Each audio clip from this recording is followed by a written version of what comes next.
ორი კანონის 4 დადგენილებისა და ერთიც რეგლამენტის პროექტის განხილვა თქვამია აჭარის უმაღლეს საბჭოში ადამიანის უფლებათა დაცვის კომისიის 6-თვიანი მუშაობის ანგარიშში. ამ ხნის განმავლობაში კომისიის ერთ-ერთ ინიციატივას საქართველოს პარლამენტის მიერ გენდერული თანასწორობის შესახებ მიღებულ კანონზე პრიმა მუხლის დამატება წარმოადგენს, რაც გენდერულ საკითხებზე რეგიონისა და საქართველოს პარლამენტის კოორდინირებულ მუშაობას არეგულირებს. ამავე ანგარიშის მიხედვით კომისიაში სულ 86 მოქალაქის განაცხადია შესული, რომელთა უმეტესობას კომისიის თავმჯდომარემ ძირითადად შუამდგომლობით უპასუხა. მაგალითად, პირობით ვადაზე ადრე გათავისუფლების მოთხოვნით შესული განაცხადი სასჯელ ახსრულების დაწესებულებაში გადაიგზავნა არის წერილები, რომელთა ადრესატი პროკურატურა აღმოჩნდა, ასევე წერილობითი შუამდგომლობა გაეწია მოქალაქეს სამედიცინო დახმარებაზე.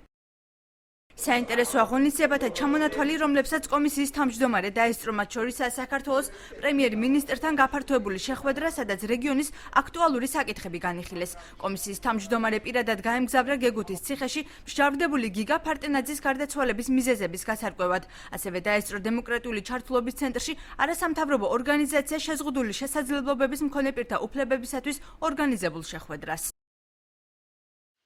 გამოქვეყნებულ ანგარიშს მესამე სექტორში ნეგატიურად აფასებენ, აცხადებენ, რომ მუშაობა, რომელიც კომისიამ გასწია, უმაღლესი საბჭოს ნებისმიერ დეპუტატს შეუძლია მათთვის მიუღებელია გამოქვეყნების ფორმატსა და ვადებიც. საერთაშორისო გამჭვირვალობა საქართველოში განმარტავენ, რომ კომისია არა ინსტიტუციურად, არამედ კონკრეტული ფაქტების მიხედვით მუშაობს.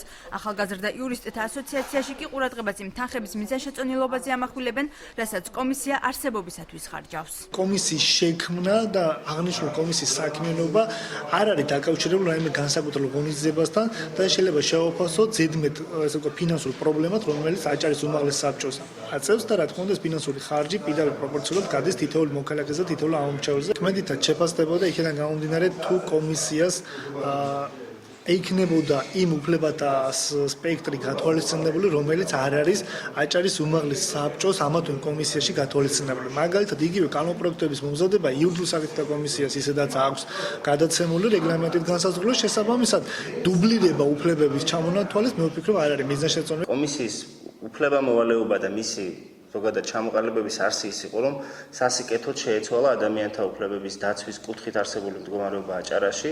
მას შეეთავაზებინა კონკრეტული სისტემური რეკომენდაციები და არა მხოლოდ ცალკეული რეკომენდაციები ამა თუ იმ უწყებებისთვის. თუ მას სურს გაამართლა საკუთარი არსებობა და იყოს, ასე ვთქვათ, პოზიტიური ნაბიჯი მართლაც ადამიანთა უფლებების დაცვის კუთხით, მაშინ მეტი მუშაობა მართებს და მისი ანგარიშიც უნდა იყოს აბსოლუტურად ხელმისაწვდომი და ისეთ მარტივად მოსაპოვებელი და არა ისე, როგორც ახლა არის გამოქვეყნებული სადღაც გაურკვეველ ლინკზე.